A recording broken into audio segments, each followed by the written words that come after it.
sabi po dito, if this has been your experience, deklarahan mo yung sarili mo at sabihin mo, from today, I'm a different person because I have the nature and character of my Heavenly Father. I'm patient, I'm temperate, I'm meek, and I'm gracious and kind. Amen. So, napakaganda po pala na pinapractice natin na deklarahan yung mga sarili natin, especially mga biblical declarations po. Amen. As you become what you declare. Sabi nga po, there is power in our declarations. So yung opening verse po natin, it is written by Apostle Paul and it refers to the 9 attributes of Christian life. These attributes are love, joy, peace, patience, kindness, goodness, faithfulness, gentleness, and self-control. So Paul used the term fruit to help us understand the product of the Holy Spirit who lives inside of every believer. And the fruit of the Spirit is produced by the Spirit. So it is not by the Christian. So hindi po natural human character, amen. Itong mga prutas ng Holy Spirit, it is produced by the Spirit. As these characteristics of Jesus are displayed in the life of the believer through the power of the Holy Spirit. Amen. Grow the character of God that is in your spirit through your recognition of His divine attributes and nature in your spirit. Philemon 1:6 says that the communion of thy faith may become effectual by the acknowledging of every good thing which is in Christ Jesus. So ang sabi po ni Pastor Chris Oyakilome, palaguin natin ang karakter ng Diyos na nasa iyong espiritu sa pamamagitan ng iyong pagkilala sa kanyang mga banal na katangian at kalikasan sa iyong espiritu. So, yung pong fruit of the Holy Spirit is the life of Jesus Christ in us. Amen. And each of these qualities is important for living a life that is pleasing to God.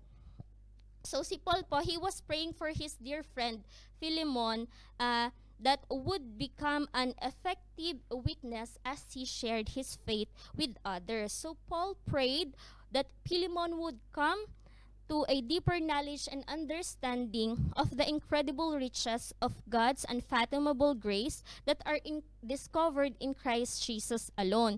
So ganun din po tayo, through our communion with God, mas nakikilala at mas nalalaman natin ang bawat mabuting bagay na nasa atin kay Kristo Jesus. Amen po.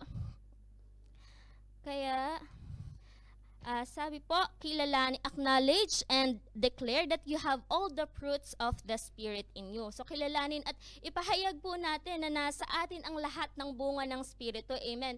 The Word of God says that the Spirit of love, the Spirit of joy, the Spirit of patience, the Spirit of kindness, the Spirit of goodness, the Spirit of faithfulness, the Spirit of gentleness, and the Spirit of self-control is in our spirit. Amen. So therefore, don't say, I have a problem with love.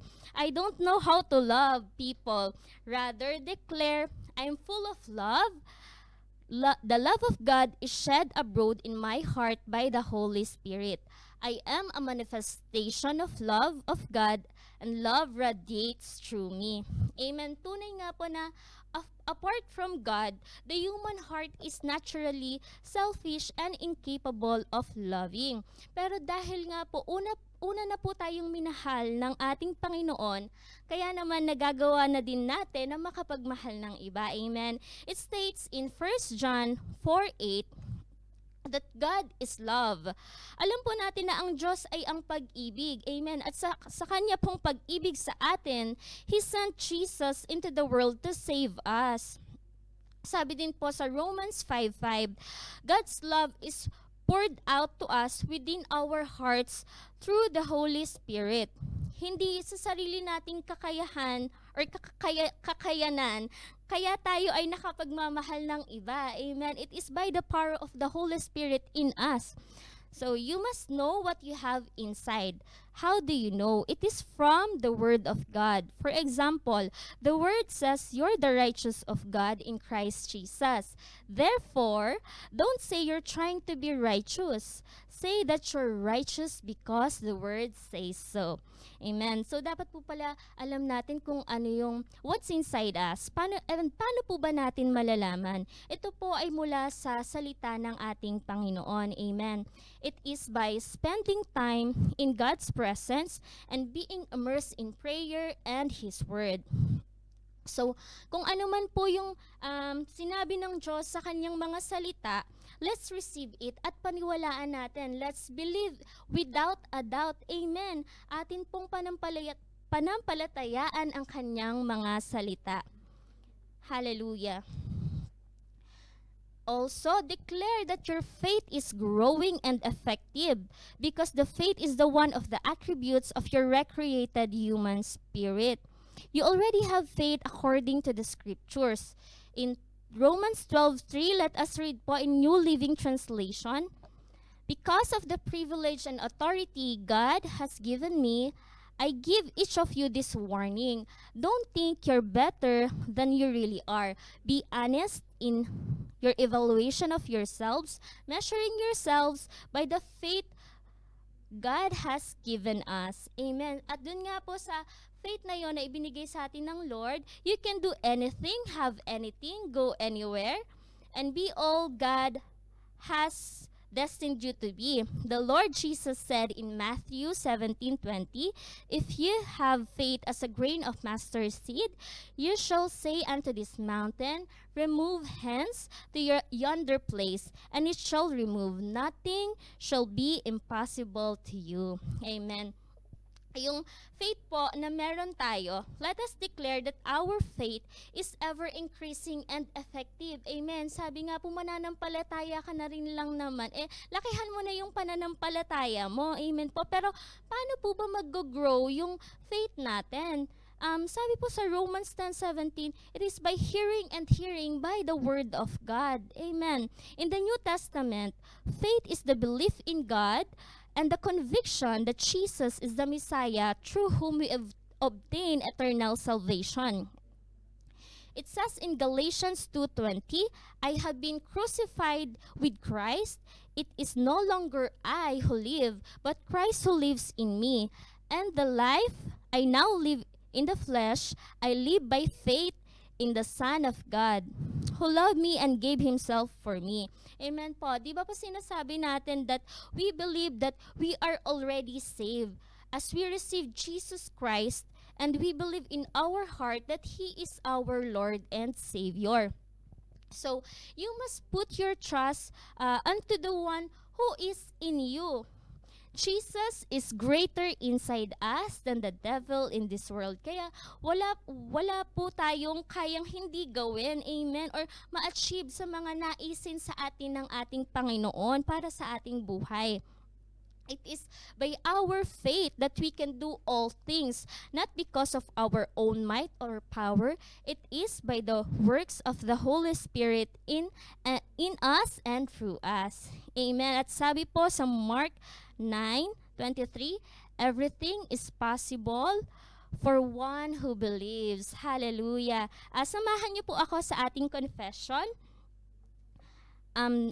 Gawin po natin ito bilang isang panalangin. Amen.